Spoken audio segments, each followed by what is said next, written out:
नमस्कार विद्यार्थियों, CL academy के यूट्यूब चैनल पर आप सभी का हार्दिक स्वागत है। आज खुशखबरी है 10th के गणित विद्यार्थियों के लिए। जिनके पास गणित है उनके लिए आज हम लेकर के आए हैं 15 ऐसे महत्वपूर्ण क्वेश्चंस का कलेक्शन जो 121% महत्वपूर्ण हैं आने वाली यूपी बोर्ड की 2023 एग्ज़ाम को लेकर। प्यारे विद्यार्थियों, यह वीडियो यदि आप देखते हैं 1 बाय 1 क्वेश्चन पूरा वीडियो देखते हैं तो मैं दावे के साथ कह सकता हूं कि इस चैप्टर से आपके 2 से 3 या अधिकतम 4 क्वेश्चंस आपके बिल्कुल फंसने ही वाले हैं। और कैसे फंसेंगे तो मैं कॉन्सेप्ट के साथ एक एक क्वेश्चन का उत्तर मैं आपको देता हूं। आइए चलते हैं प्रश्न नंबर 1 की ओर। विद्यार्थियों, हमसे सवाल पूछता है कि दी गई संख्याओं में से अभाज्य संख्या होगी। तो मेरे प्यारे विद्यार्थियों, सबसे पहले हमको यह जानना आवश्यक होगा कि अभाज्य संख्या होती क्या है। तो प्यारे विद्यार्थियों, ऐसी संख्या जो एक और स्वयं के अतिरिक्त किसी तीसरी संख्या से विभाजित नहीं होती है, वह सभी संख्याएं अभाज्य संख्याएं कहलाती हैं। तो प्यारे विद्यार्थियों, आइए अब हम ऑप्शन पर चलते हैं और देखते हैं जीरो की कोई बात ही नहीं होती है अभाज्य में, इसलिए ये हमारा ऑप्शन नहीं हो सकता। फिर अगली बात आती है, हमने कहा था कि एक और स्वयं। तो प्यारे विद्यार्थियों, एक ऐसी संख्या है, ये भी स्वयं में भी हो जाती है, इसलिए जो अभाज्य की बात होती है, गणना होती है, वो एक से ज़्यादा ही होती है, इसलिए 0 और 1 नहीं हो सकता। आइए विद्यार्थियों, अब हम 2 पर चलते हैं और 2 जो है वो क्या है, 1 से भी विभाजित होती है, 1 से भी विभाजित होती है और 2 चूंकि स्वयं से भी विभाजित होती है, इसलिए यह ऑप्शन हो सकता है। लेकिन अभी हम चौथे ऑप्शन को भी एक बार चेक कर लेते हैं और चौथा ऑप्शन प्यारे विद्यार्थियों है क्या कि 6 क्या है, 6 1 से भी विभाजित होगी और प्यारे विद्यार्थियों ये 2 से भी विभाजित होगी और प्यारे विद्यार्थियों ये 3 से भी विभाजित होगी और प्यारे विद्यार्थियों यह 6 से भी विभाजित होगी। मतलब यह 1 2 3 और 6 इन संख्याओं से विभाजित होगी। और विद्यार्थियों, हमने आपसे कहा था कि वह संख्या जो एक और स्वयं के अतिरिक्त किसी अन्य संख्या से विभाजित हो जाएगी वह अभाज्य नहीं भाज्य कहलाएगी, इसलिए ये अभी अभाज्य नहीं हो सकती। प्यारे विद्यार्थियों, हमारा आंसर होगा सी, क्योंकि 2 जो संख्या है वो 1 और 2 के अतिरिक्त किसी तीसरी संख्या से विभाजित नहीं होती है। प्यारे विद्यार्थियों, आइए क्वेश्चन नंबर 2 पर चलते हैं। क्वेश्चन नंबर 2 में हमसे पूछता है कि दी गई संख्याओं में से भाज्य संख्या होगी। प्यारे विद्यार्थियों, यह सवाल यूपी बोर्ड 2023 में आने की भी संभावना है, इसलिए हमको सारे सवालों पर 1 बाय 1 बहुत ही बारीकी से नज़र रख करके पढ़ना है और पूरे विवेक के साथ पढ़ना है। तो हमसे कह रहा था कि भाज्य संख्या होगी। तो प्यारे विद्यार्थियों, अभी हमने आपसे चर्चा की वो क्या कि हमने कहा कि ऐसी संख्याएं जो एक और स्वयं के अतिरिक्त किसी अन्य संख्या से विभाजित नहीं होती हैं वो अभाज्य कहलाती हैं। और प्यारे विद्यार्थियों, इसी में यह शब्द यदि जुड़ जाता है तो डेफिनेशन भाज्य संख्याओं की बन जाती है। कहने का आशय यह है कि यदि ऐसी संख्याएं जो एक और स्वयं के अतिरिक्त किसी तीसरी संख्या से भी विभाजित होती हैं तो सारी संख्याएं भाज्य संख्याएं कहलाती हैं। प्यारे विद्यार्थियों, आइए हम 1 बाय 1 ऑप्शन पर चलते हैं और ऑप्शन में कह रहा है कि 3। तो प्यारे विद्यार्थियों, हमने अभी आपसे चर्चा की थी 3 1 से कटती है और स्वयं से कटती है, इसलिए प्यारे विद्यार्थियों ये संख्या हो गई अभाज्य, भाज्य नहीं हो सकती। और प्यारे विद्यार्थियों, 2 तो अभी आप ऊपर चर्चा कर चुके हैं कि ये 1 और 2 यानी 1 और स्वयं से विभाजित होती है, इसलिए ये हो जाएगी अभाज्य, ये भी भाज्य नहीं हो सकती। और प्यारे विद्यार्थियों, 1 की तो चर्चा होती ही नहीं है भाज्य भाज्य में, इसलिए यह भी नहीं हो सकती। और प्यारे विद्यार्थियों, इसलिए जब 3 ऑप्शन नहीं हुए तो चौथा तो फिर मेरा ऑप्शन होगा ही, लेकिन कैसे, आइए हम कैसे पर चर्चा करते हैं, अपना वाई क्लियर करते हैं। वाई का मतलब क्या है? 4। 4 प्यारे विद्यार्थियों 1 से तो विभाजित होती है, उसके अतिरिक्त स्वयं से तो विभाजित होती है ही है, लेकिन एक तीसरी भी संख्या है 2 जिससे यह विभाजित होती है। तो प्यारे विद्यार्थियों यह 1, 2 और 4 से विभाजित होती है। माने कहने का यह मतलब है कि 1 से और स्वयं के अतिरिक्त कोई तीसरी संख्या 2 है जिससे यह विभाजित होती है, इसलिए 4 हमारी इन ऑप्शंस में भाज्य संख्या होगी। प्यारे विद्यार्थियों इन 2 क्वेश्चंस के साथ अब हम 3 से 4 क्वेश्चंस ओरली तैयार कर लेते हैं। एक एक करके आप ध्यानपूर्वक सुनिएगा मेरी बातों को। और बात कहने का मतलब यह आता है कि यदि आपसे सवाल में ऐसे पूछ लिया कोई भाज्य संख्या है तो ऑप्शन दे दिया 4। अगर क्वेश्चन ऐसे पूछ ले आपसे कि सबसे छोटी भाज्य संख्या है तो प्यारे विद्यार्थियों तब भी आपका आंसर 4 आएगा। सबसे छोटी भाज्य संख्या अगर आपसे पूछी जाती है वह भी आपका आंसर 4 होगा। और आइए प्यारे विद्यार्थियों अब अभाज्य संख्याओं पर 3 प्रकार के क्वेश्चन पूछे जाते हैं। वो क्या? एक तो ऑप्शन सवाल पूछा जाता है आपसे कि सबसे छोटी अभाज्य संख्या, तब आपका आंसर आता है 2। सबसे छोटी अभाज्य संख्या प्यारे विद्यार्थियों तब आपका आंसर आता है 2। और यदि इसी में आपसे फिर अगली बात पूछी जाए वो क्या? अगर आपसे पूछ लिया जाए कि सबसे छोटी सम अभाज्य संख्या, तब भी प्यारे विद्यार्थियों हमारा आंसर आता है 2। और यदि प्यारे विद्यार्थियों यदि आपसे पूछा जाता है कि सबसे छोटी विषम अभाज्य संख्या, तो प्यारे विद्यार्थियों हमारा आंसर आता है 3। हमारा आंसर आता है 3। तो 2 क्वेश्चंस के साथ प्यारे विद्यार्थियों 4 क्वेश्चंस हमने और तैयार कर लिए हैं यूपी बोर्ड परीक्षा 2023 के लिए। और कस लीजिए कमर और लाइए परचम लहरा दीजिए यूपी बोर्ड 2023 में 80% से भी ज़्यादा नंबर लाने के लिए। यह महत्वपूर्ण 20 अंक का जो सेक्शन है प्यारे विद्यार्थियों, एक एक करके मैं सारे क्वेश्चन, सारे चैप्टर के क्वेश्चंस कराने वाला हूं। अगर आप हमारे वीडियो को अंत तक देखते हैं तो निश्चित रूप से मैं दावे के साथ कह सकता हूं कि आप 85% से भी ज़्यादा नंबर लाने वाले हैं ऑप्शनल क्वेश्चंस में। उसके बाद हम डिस्क्रिप्टिव की भी कुछ चर्चाएं करेंगे। आइए प्यारे विद्यार्थियों हम चलते हैं क्वेश्चन नंबर 3 पर। और क्वेश्चन नंबर 3 हमसे क्या कहता है उसकी हम चर्चा करते हैं। क्वेश्चन 3 हमसे कहता है विद्यार्थियों की संख्या 144 के अभाज्य गुणनखंडों में अभाज्य गुणनखंडों की घातों का योग है। तो पहले विद्यार्थियों एक पॉइंट हमें समझना है, पहले तो 144 के अभाज्य गुणनखंड करने हैं, देन उसके बाद हमको यह देखना है कि इसके अभाज्य गुणनखंड जो भी होंगे उनकी घातें क्या क्या हैं। और जब उनकी घातें हम देख लेंगे तो प्यारे विद्यार्थियों इनके अभाज्य गुणनखंड हमको नहीं बताने हैं, हमको उन अभाज्य गुणनखंडों की घात को देखना है और उन घातों को जोड़ करके उसका योग बताना है। तो आइए जरा हम चलते हैं 144 के गुणनखंड करते हैं विद्यार्थियों। 144 के जब हम गुणनखंड करते हैं तो हमारे पास क्या आता है, हम यहीं पर 144 के गुणनखंड करके आपको दिखाते हैं। प्यारे विद्यार्थियों जब हम 144 के गुणनखंड करते हैं तो हमारे पास क्या आता है इस बात को समझते हैं। यहाँ पर हम लिख लेते हैं 144।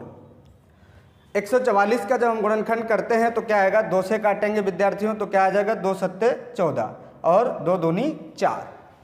और फिर हम इसको काटेंगे किससे, 2 से, 2 तियाँ 6, 2 छंग 12। फिर इसको काटेंगे 2 से तो क्या आएगा, 2 एकम 2, 2 अट्ठे 16। फिर इसको काटेंगे 2 से, 2 न्याम 18। प्यारे विद्यार्थियों काटेंगे 3 से, 3 तियाँ 9। फिर काटेंगे 3 एकम 3। तो ये हमारे गुणनखंड आए। तो प्यारे विद्यार्थियों इसमें क्या आ गया, 2 की घात कितनी हो जाएगी, 4। 2 कितनी बार आया है, 4 बार। और 3 कितनी बार आया है, 2 बार। तो प्यारे विद्यार्थियों अगर हम यहाँ बात करते हैं तो 2 की घात क्या आ जाएगी, 4 और गुणा 3 की घात कितनी आ जाएगी विद्यार्थियों, 2। गुणा 3 की घात कितनी आ जाएगी, 2। लेकिन विद्यार्थियों अब आप हमको फिर वही बात समझनी है, ये कह रहा था अभाज्य गुणनखंडों की घातों का योग कितना है। तो विद्यार्थियों इसकी घात 2 की घात कितनी है, 4। 3 की घात कितनी है, 2। तो प्यारे विद्यार्थियों 4 और 2 कितना होता है, 6। 4 और 2 कितना होता है, 6। तो प्यारे विद्यार्थियों हमारा आंसर होगा 6, यानी 144 के अभाज्य गुणनखंडों में अभाज्य गुणनखंडों की घातों का योग जो है विद्यार्थियों यहाँ कितना आने वाला है, 6। आइए क्वेश्चन नंबर हम 4 पर चलते हैं और हमसे पूछता है कि शांत दशमलव संख्या में व्यक्त हो सकने वाली परिमेय संख्या होगी। बिल्कुल प्यारे विद्यार्थियों, यह भी यूपी बोर्ड 2019 में पूछा गया सवाल है। तो सबसे पहले आपसे मैं चर्चा करता हूँ, शांत दशमलव क्या होता है, अशांत दशमलव क्या होता है। तो प्यारे विद्यार्थियों, आपने पढ़ा होगा शांत दशमलव और अशांत दशमलव में हर में, किसी भी संख्या के हर में 2 की घात n गुणा 5 की घात m का बहुत बड़ा रोल होता है। 2 की घात n गुणा 5 की घात m। प्यारे विद्यार्थियों, किसी भी संख्या का हर यदि 2 की घात n गुणे 5 की घात m का होता है तो वह भिन्न शांत दशमलव के रूप में होती है, और जिसका हर 2 की घात n गुणे 5 की घात m के रूप का नहीं होता है वह अशांत दशमलव कहलाती है। तो प्यारे विद्यार्थियों, आप यहाँ से चेक करेंगे 124/164, कोई भी भाग नहीं करना है, कोई एडिशनल टेंशन नहीं लेनी है हमको। बस आप ये देखिए 164। प्यारे विद्यार्थियों, 2 की घात तो हम इसको बना सकते हैं एक बार, लेकिन क्या 5 की घात हम बना सकते हैं? नहीं बना सकते हैं। दूसरी बात यह है 164 भी 2 की घात तब बनेगा जब 2 के किसी भी पहाड़े में आता होगा। तो 2 की गुणा 2 से कराओगे 2 दूनी 4, फिर कराओगे 4 दूनी 8, फिर कराओगे 8 दूनी 16, फिर कराओगे 16 दूनी 32, 32 दूना 64, 64 दूना 128, 128 दूना 256। कुल मिला के प्यारे विद्यार्थियों, कहीं भी ये 2 की घात भी नहीं बन रहा है। और 5 की घात तो हम एक बार बना सकते हैं 5 की घात 0 लिखकर, लेकिन जब कुछ भी नहीं है तो प्यारे विद्यार्थियों यह हमारा आंसर नहीं होगा। अब अगली बात आती है 131 में। तो प्यारे विद्यार्थियों 30 के अगर हम गुणनखंड करते हैं, तो प्यारे विद्यार्थियों 30 के अगर हम गुणनखंड करते हैं तो आप देखेंगे जरा, 2 एकम 2, 2 पंचे 10, 2 से नहीं कटेगा, 3 से, 3 पचे 15, और फिर क्या आ जाएगा 5 एकम 5। तो प्यारे विद्यार्थियों यहाँ पहले ही हमको नज़र में आ गया 3, और जब 3 आ गया तो 2 की घात n 5 की घात m का कॉन्सेप्ट खत्म हो गया। प्यारे विद्यार्थियों, हम आंख बंद करके इसको भी क्रॉस कर देंगे। अगले ऑप्शन पर हम बढ़ जाते हैं प्यारे विद्यार्थियों, और अगला ऑप्शन हमारे पास आता है 227/625। चर्चा हमको हर की ही करनी है। हर देखिए क्या 2 की घात n गुणे 5 की घात m में बनता है। तो प्यारे विद्यार्थियों, अगर हम 625 के गुणनखंड करते हैं 625 के, तो क्या ये 2 से कटेगा? नहीं। 3 से कट सकता है क्या? कट सकता था, लेकिन 5 आखिर में आ रहा है और कट नहीं रहा है। चूंकि संख्याओं के अंकों का योग 6 2 8 5 13 हो रहा है, इसलिए 3 से विभाजित नहीं होगा। इसलिए हम किससे करेंगे? 5 से।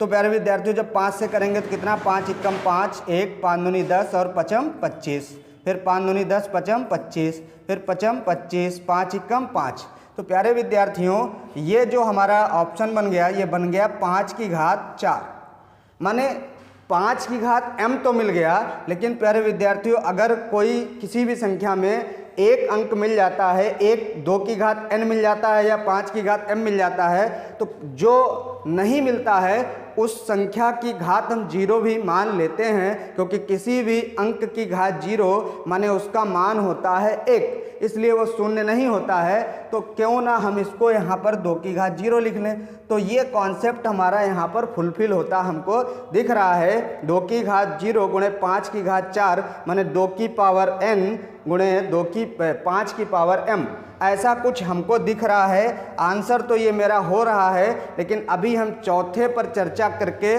फाइनल मोहर लगाने वाले हैं प्यारे विद्यार्थियों। और डी में हमारे पास है विद्यार्थियों 462, और दिखते ही हमको पता चल गया कि इकाई का अंक तो 2 है, तो ये तो ना ही 2 की घात तो एक बार बन सकता है, परंतु क्या ये 5 की घात में बन सकता है? प्यारे विद्यार्थियों नहीं, इकाई का अंक यदि 0 हो या 5 हो तभी उसी कंडीशन में वो 5 की घात में आ सकता है। अतः यह भी हमारा ऑप्शन नहीं होगा, इसलिए ऑप्शन नंबर सी ही हमारा सबसे बेहतर ऑप्शन है और यही हमारा ऑप्शन ऐसा है जहां से हम इसको 227/625 को शांत दशमलव के रूप में व्यक्त कर सकते हैं।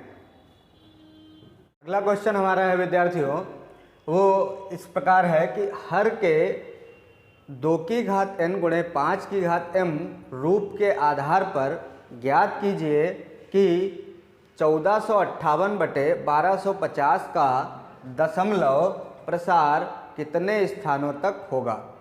तो प्यारे विद्यार्थियों आप लिख के ले लीजिए, इन 3 से 4 सवालों में पिछले इन सभी ये 3 ही सवाल 110% है श्योर गारंटी के साथ इनमें से एक सवाल आपको फंसने वाला है, एक सवाल इन्हीं में से कोई ना कोई आने वाला है। तो इनको बिल्कुल ध्यानपूर्वक पढ़िएगा।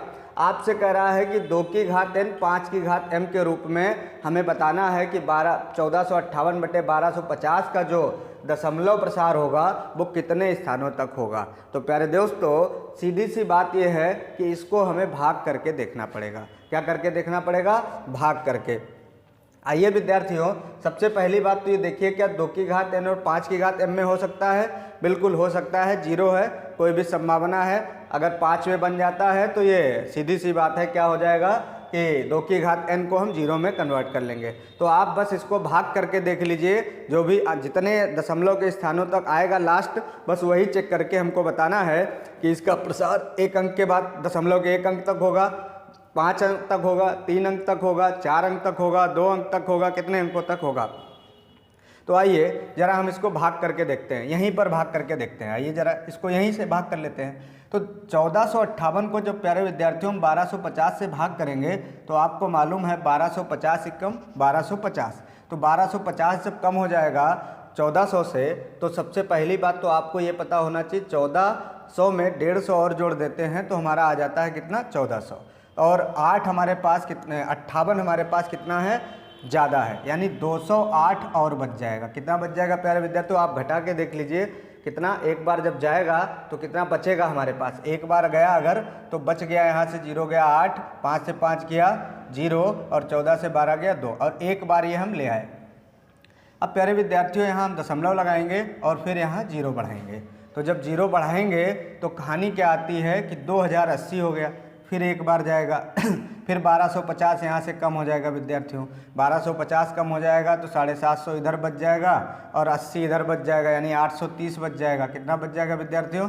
830। फिर ना जाने का 0, फिर ना जाने का 0, तो कितनी बार ले जाएंगे इसको? तो आपको समझ में आना चाहिए 12 पंचे 60, 12 छंग 72, 12 सत्ते 84, तो 7 बार ले जाएंगे तो ज़्यादा हो जाएगा, इसलिए 12 छंग 72 6 बार हम ले जाते हैं। 12 छंग 72 का मतलब क्या हो गया? 7200 और 5 छक्का 30, 72 3 7500 हो गया विद्यार्थियों। 8300 से 7500 जाएगा तो हमारे पास कितना बचेगा? 5 और 3 800, कितना बच जाएगा?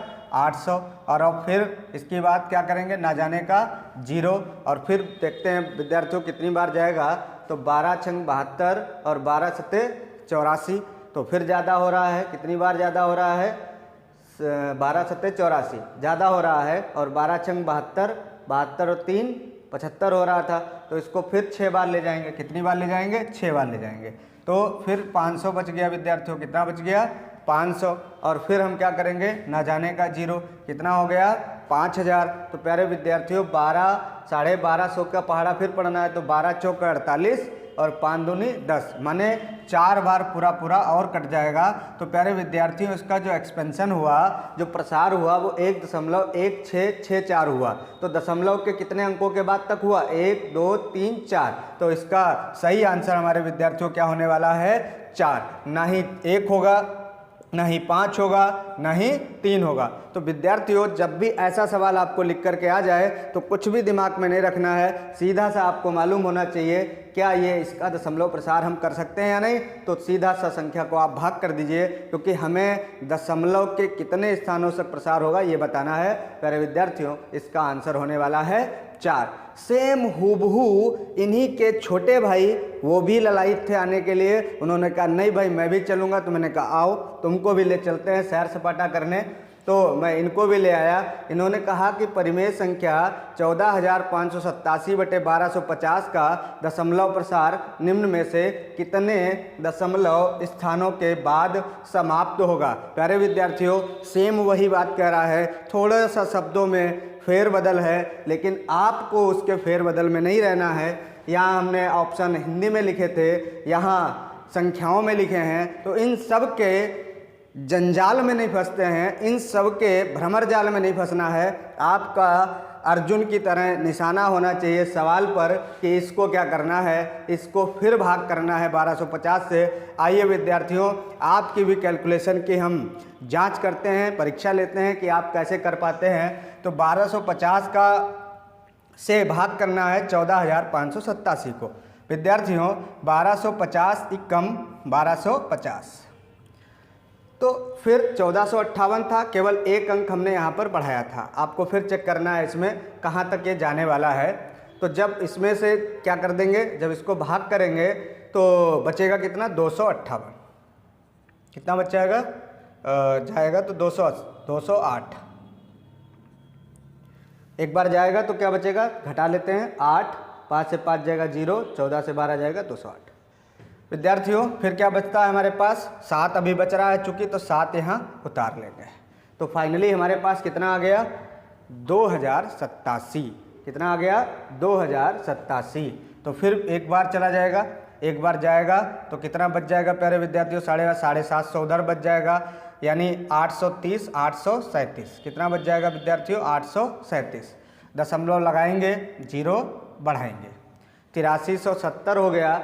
और फिर प्यारे विद्यार्थियों वही 12 सत्ते 84 ज़्यादा हो जाएगा, तो 12 छंग 72, यानी 72 और 3 7500। 7500 विद्यार्थियों यहाँ से चला जाएगा तो 5 3 8 यानी 870 बच जाएगा। कितना बच जाएगा 870 बच जाएगा। और विद्यार्थियों जब 870 बच जाएगा तो ना जाने का 0। अब हम कितनी बार ले जा सकते हैं, 12 सत्ते 84, 7 बार ले जा सकते हैं 12 सत्ते 84। और प्यारे विद्यार्थियों 5 सत्ते 35, लेकिन 84 और 35 यानी 8400 और 3500 कितना हो जाएगा प्यारे विद्यार्थियों 350, तो हो जाएगा हमारा 8750, लगभग 50 ज़्यादा हो जाएगा। और हमारे पास तो 8700 ही है, इसलिए विद्यार्थियों हम फिर कितनी बार 12 सत्ते 84, 7 बार नहीं ले जा पाएंगे, तो कितनी बार ले जाएंगे 6 बार ही ले जाएंगे। तो 12 छंग 72 और 3 75, 7500 यहाँ से कम हो गए विद्यार्थियों, 5 7 5 1200 बच गया। कितना बच गया 1200, ना जाने का 0, ना जाने का 0। अब 12 का पहाड़ा हमको फिर पढ़ना है, 12000 हो गया इधर। तो जब हम 12 का पहाड़ा पढ़ेंगे तो कितना हो जाएगा विद्यार्थियों 12 दशावन 120, माने 12000, ऐसे ही कुछ हो रहा है। 12 दशावन 120 माने अगर 1200 का गुणा 10 से करते हैं तो कितना आ जाएगा 12000। और फिर अगर हम 50 का गुणा 10 से करते हैं तो कितना आ जाएगा 500। तो 12500 आ रहा है, लेकिन विद्यार्थियों यहाँ हमारा कितना है 12000 है। तो इसका मतलब कितनी बार जाएगा, केवल 9 बार जाएगा। कितनी बार जाएगा, केवल 9 बार जाएगा। और 9 बार इसको हम ले जाते हैं तो कितना आ जाएगा 12 नेमा 108 और 5 नेम 45, 108। अब आपको अगर ऐसे दिक्कत लगती है तो आप सीधे से गुणा करा लीजिए, 12 50 को 9 से गुणा करा लीजिए, 9 0 9 5 45 5 4 9 दूनी 18 4 22 2 9 1 कम 9 2 11। तो कितना आ गया 11250। तो 9 बार जब गया विद्यार्थियों 11250 आया, कम हो गया। तो यहाँ कितना बच गया 750। यहाँ कितना बच गया 12000 से 11250 चला गया तो 750 बच गया। फिर ना जाने का जीरो आ गया, फिर ना जाने का जीरो आ गया। और विद्यार्थियों अभी हमने बात की थी 12 छंग 72 और 3 75, यानी ये 6 बार पूरा पूरा कट रहा है। तो विद्यार्थियों जब इसको हमने भाग किया तो कितना आ गया, 11.6696। कितना आया, 11.6696। यानी ये कह रहा था कि परिमेय संख्या इसका दशमलव प्रसार निम्न में से कितने दशमलव स्थानों के बाद समाप्त होगा। तो प्यारे विद्यार्थियों 1 2 3 4 कितने दशमलव स्थानों के बाद समाप्त हो रहा है इसका प्रसार। तो विद्यार्थियों इसका भी 4 अंकों के बाद दशमलव प्रसार समाप्त हो रहा है। और इनमें से कोई एक क्वेश्चन निश्चित रूप से आने वाला है विद्यार्थियों। आइए अगले क्वेश्चन पर चलते हैं। कह रहा है हमसे कि शांत दशमलव संख्या में व्यक्त हो सकने वाली परिमेय संख्या होगी। प्यारे विद्यार्थियों, भोले भाले विद्यार्थियों, हमने अभी आपसे चर्चा की थी कुछ समय पहले कि किसी भी संख्या को शांत दशमलव में बदलने के लिए उसका हर 2 की घात n गुणे 5 की घात m के रूप का होना चाहिए। अगर ऐसा नहीं होता है तो वह संख्या अशांत दशमलव के रूप में होती है, और यदि 2 की घात n गुणे 5 की घात m के रूप का होता है तो वह शांत दशमलव के रूप में होती है। आइए जरा हम देखते हैं क्या 210 को ऐसा कर सकते हैं। तो विद्यार्थियों पहले 210 के हम टुकड़े करते हैं। तो आप देखेंगे, आप तो टुकड़े टुकड़े गैंग के नहीं हैं विद्यार्थियों, आपको पता होना चाहिए ऐसा एक भारत में गैंग भी चलता है। खैर आइए, 2 एकम 2, ना जाने का 0, 2 पंचे 10। अब इकाई का अंक 5 आ गया तो ये 3 से कट सकता है, 3 तिया 9 और 3 पचे 15। अब 35 3 से नहीं कटेगा, इसलिए 5 से काटेंगे, 5 सत्ते 35 और 7 एकम 7। तो प्यारे विद्यार्थियों यहाँ से दिख रहा है 2 और 5 के अतिरिक्त यहाँ 3 भी मिल रहा है और यहाँ 7 भी मिल रहा है। जैसे ही विद्यार्थियों हमें 2 और 5 के अतिरिक्त किसी भी संख्या के दर्शन हो जाएं, तत्काल उससे टाटा बाय बाय कर लीजिए, वो शांत दशमलव के रूप में नहीं हो सकती है। आइए नेक्स्ट ऑप्शन पर चलते हैं। वो हमसे कहता है 129 बटे 2 की घात 5 गुणे 5 की घात 7। यहाँ तक तो ठीक है विद्यार्थियों, हमें दर्शन हो गए किसके, 7 की घात 5 के। विद्यार्थियों यह भी शांत दशमलव नहीं हो सकता है। आइए अगले ऑप्शन पर चलते हैं, और अगला ऑप्शन हमसे कहता है 13 बटे 31 25। आइए 31 25 के गुणनखंड करते हैं। आइए बेटा खंड कर लें, इनके भी खंड कर लें।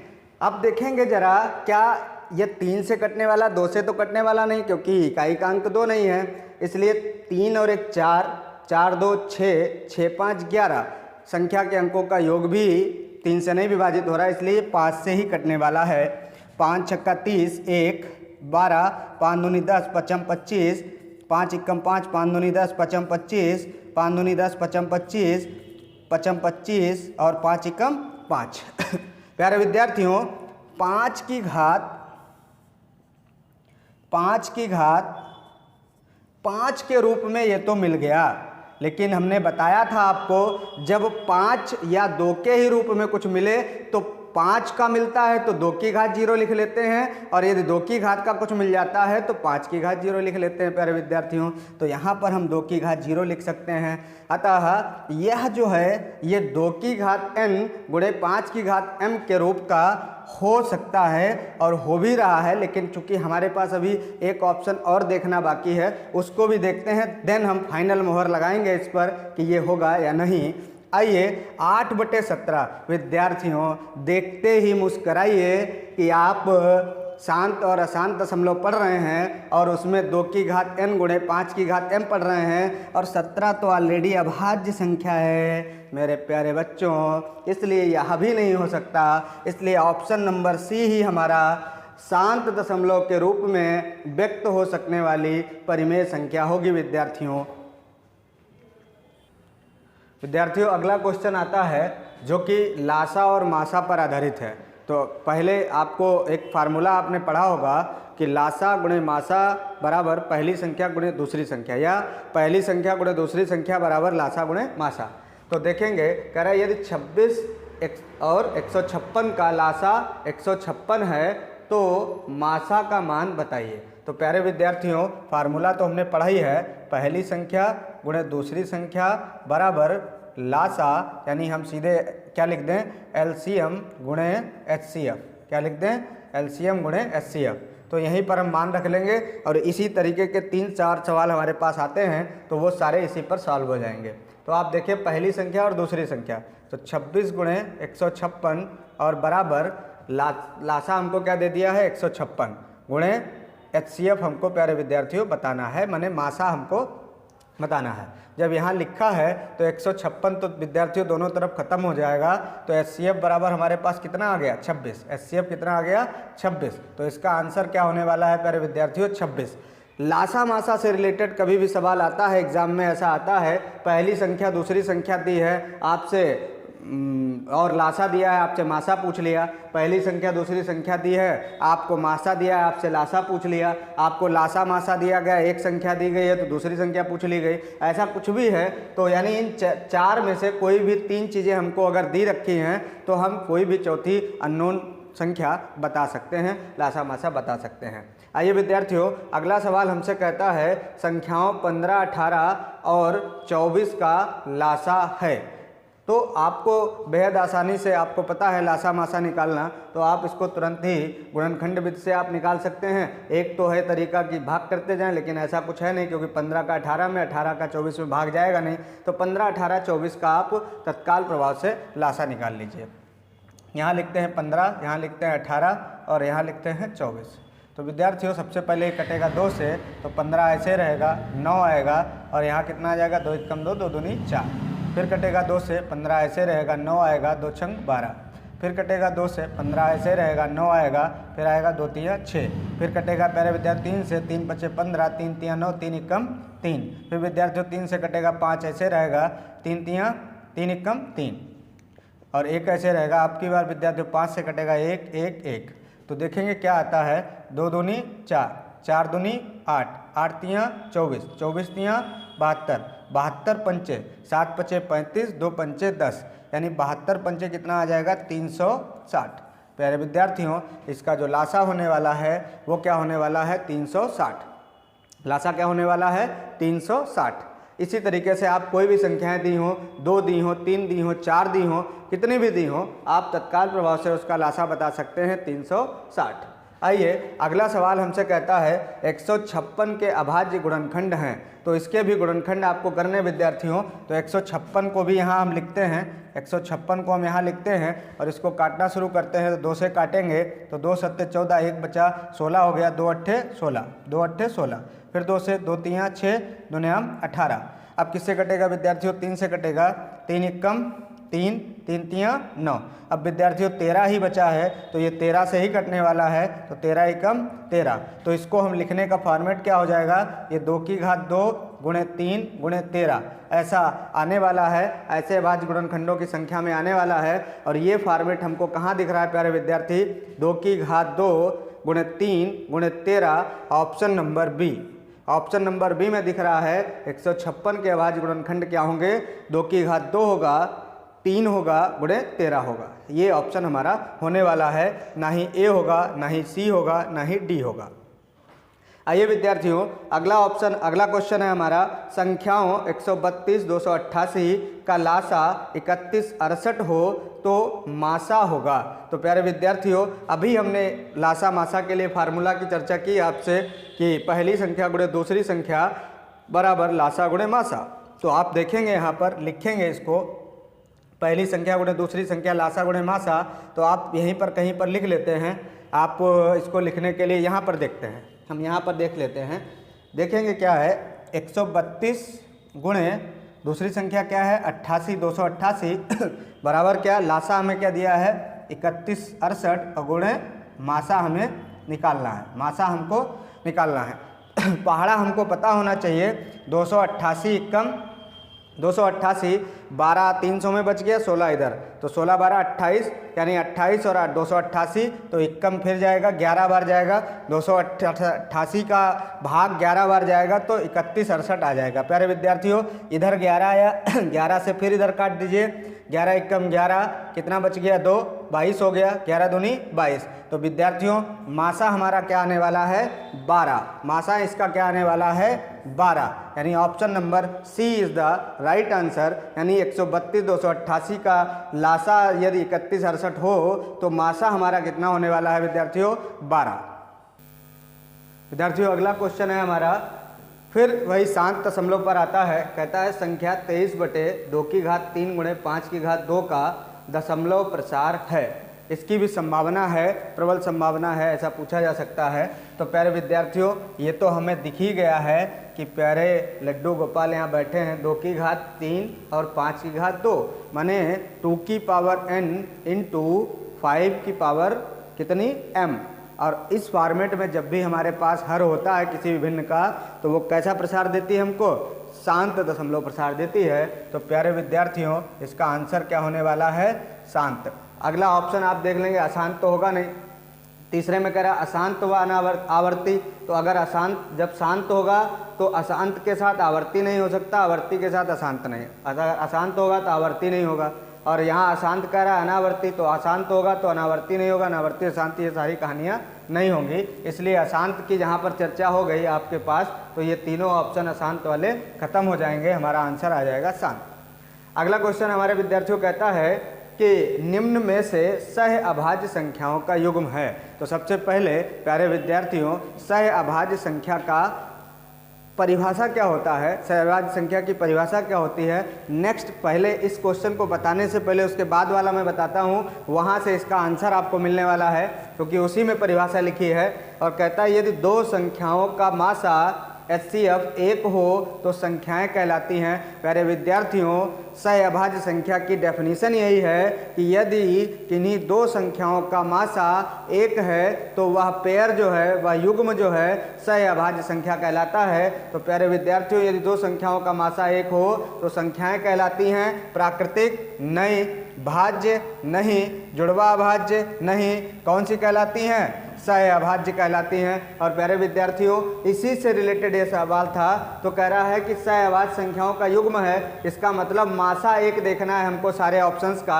आप देखें जरा 32 और 62 अपने आप ही क्लियर है। 32 और 62 जब आ रहा है तो 1 के अतिरिक्त यहाँ पर 2 से भी ये कट रही हैं कि नहीं कट रही हैं, इसलिए ये 32 और 62 नहीं हो सकता। फिर आ रहा है 14 और 35, 1 के अतिरिक्त ये 2 से भी कट रही हैं, लेकिन 2 से नहीं कटेगी, 7 से कट जाएगी, 7 दूनी 14, 7 पचे 35, इसलिए यह भी ऑप्शन नहीं हो सकता। यानी 1 के अतिरिक्त 7 से भी ये कट रही हैं दोनों संख्याएं, ये वाली 1 के अतिरिक्त 2 से भी कट रही थी। आगे आइए, इस पर आइए 15 और 45। तो प्यारे विद्यार्थियों 15 1 के अतिरिक्त ये 5 से भी कट रही हैं और 15 से भी कट रही हैं, इसलिए यह भी नहीं होने वाला है। आइए अब फिर तीनों ऑप्शन नहीं है तो चौथा ही बचा, लेकिन कैसे है वही क्लियर करते हैं। 18 को जब हम भाग करेंगे तो 18 में जब इसके गुणनखंड निकालेंगे तो कैसे आएंगे विद्यार्थियों, आप देखेंगे जरा। तो 18 को जब लिखेंगे तो 18 किससे किससे विभाजित होगा, 1 से होगा, 2 से होगा, 3 से होगा, 6 से होगा और किससे होगा, 9 से होगा और 18 स्वयं से होगा। ऐसे ही 25 के गुणनखंड निकालेंगे तो क्या होगा, 1 से होगा ये विभाजित और 5 से होगा विभाजित और किससे प्यारे विद्यार्थियों होगा, 25 स्वयं से खुद से होगा। और यहाँ पर आप देखते हैं जो मासा हमको दिख रहा है वो 1 दिख रहा है, इसलिए option number D is the right answer कि यही हमारा सहअभाज्य संख्याओं का युग्म होगा।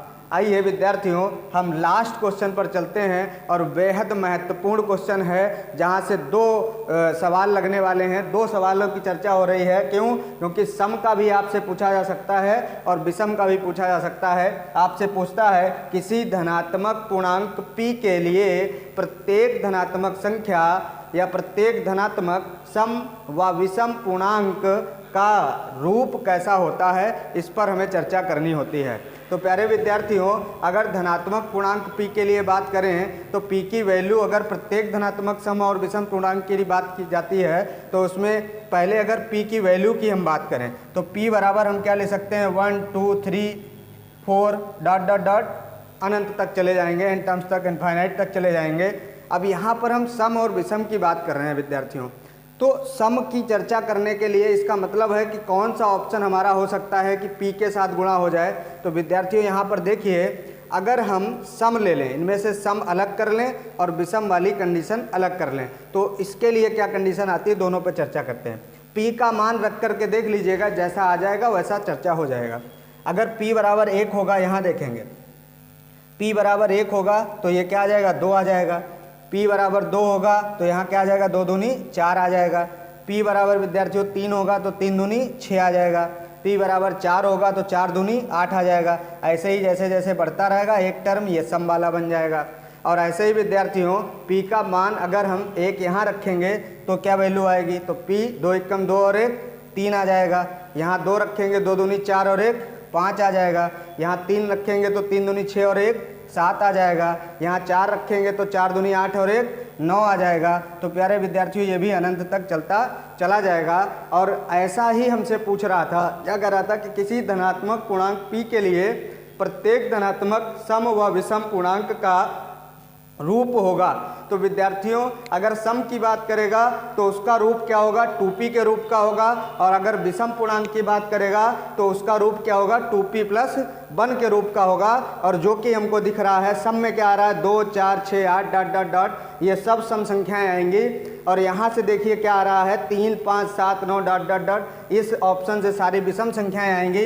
इसलिए ऑप्शन नंबर हमारा ए होने वाला है। ना ही ऑप्शन इसमें बी होगा, ना ही ऑप्शन सी होगा, ना ही ऑप्शन डी होगा। आपको कोई भी डाउट लगता है तो इन ऑप्शनों में आप पी का मान रख करके चेक कर लीजिएगा। अगर सम वाली वैल्यू की बात कर रहा है तो 2p लेने पर 1 2 3 4 जब वैल्यू रखेंगे तो सभी संख्याएं सम आनी चाहिए। और हमें ऐसा पहला ऑप्शन में मिल रहा है। और जब हम विषम की बात करते हैं तो p का मान 1 2 3 रखने पर 2p + 1 से हमें सभी संख्याएं विषम प्राप्त हो रही हैं। इसलिए विद्यार्थियों इसका जो आंसर होगा वो 2p व 2p + 1 होगा। और आपसे एक महत्वपूर्ण बात की चर्चा करने वाला हूँ कि सवाल जो आपसे पूछेगा वो केवल या तो सम का पूछेगा या तो विषम का। तो आपको आंसर क्या देना होगा, और p की जगह m भी दे सकता है, q भी दे सकता है, कोई भी चर राशि दी हो आपको टेंशन लेने की ज़रूरत नहीं है। आपको कॉन्सेप्ट क्लियर होना चाहिए कि इस तरीके से लगेगा। तो आपको जब एग्जाम में पूछेगा तो पूछेगा किसी धनात्मक पूर्णांक p के लिए प्रत्येक धनात्मक सम पूर्णांक का रूप होगा, तो आंसर देना है 2p। और यही बात कहता है किसी धनात्मक पूर्णांक p के लिए प्रत्येक धनात्मक विषम पूर्णांक का रूप होगा प्यारे विद्यार्थियों 2p + 1 होगा। और इस तरह हमने आज बेहद सबसे महत्वपूर्ण 15 क्वेश्चंस की श्रृंखला जो कि वास्तविक संख्याओं से रिलेटेड थी आज कंप्लीट की है। विद्यार्थियों दावे के साथ कहता हूं, इसको अगर आपने लास्ट तक पढ़ लिया तो दावे के साथ कहता हूं 3 से 4 नंबर आपके किसी के बाप में औकात नहीं है कि रोक ले। मेरा यूट्यूब चैनल अगर आपको इसी तरीके वीडियो चाहिए और अगर हमारा आपको पढ़ाया हुआ तरीका समझ में आया है तो आप हमारे यूट्यूब चैनल को लाइक करें, सब्सक्राइब करें और शेयर करना ना भूलें। नमस्कार।